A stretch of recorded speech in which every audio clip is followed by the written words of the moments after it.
Here's some business advice that's blindingly obvious once you know it. Now, I don't want to throw shade on any specific social media influencer, but what I do know is that there are people out there with 10 times more followers than me, 50 times more followers than me, 100 times more followers than me, who are struggling financially.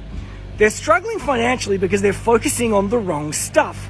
If you're using social media as a business development tool, sure, covet the fans, covet the followers, try to get people to engage, but at the end of the day, your mission comes down to this one goal. Are you ready?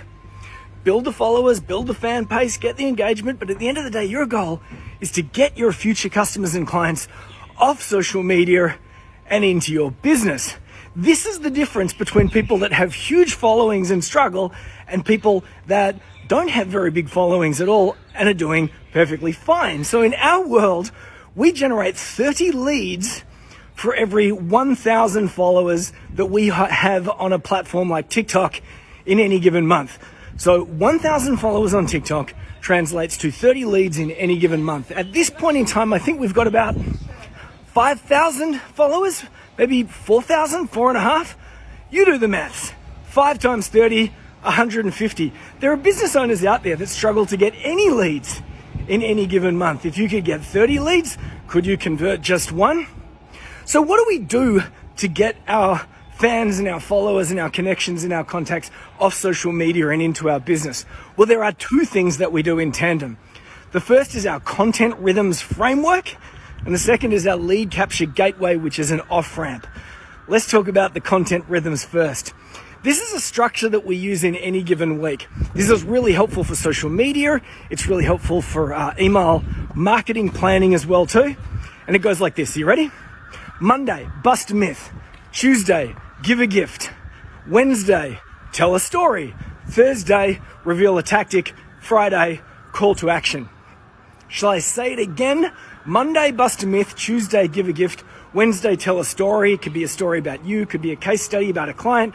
Thursday, reveal a tactic. Friday, call to action. And what's really cool about this framework is that you can run it on social media and repurpose it in a bunch of different ways. This could be the framework that you use in your Facebook group. This is the framework that we use to run our emails throughout the week, Monday, Tuesday, Wednesday, Thursday, Friday. And it just helps us provide value in a way that's also constantly going to be helping us promote our own business. Bust a myth, talk about the parts of the business that your customers and clients struggle with. Give a gift, get people into your database. Wednesday, tell a story, case study, or a story about you, build rapport, build trust. Thursday, tactic, educate. Friday, call to action, rinse and repeat, do it again and again and again. So what's the second part of the equation? The second part is the lead capture gateway. Now that is our off-ramp. And that's the strategy that we use to get our future customers and clients off social media and into our business. If you'd like to see an example of that, click on the link in my bio. Now, we're getting a lot of traffic on this site at the moment and our server times are suffering a little bit. So click the link in the bio, count to 10 seconds and see what comes up.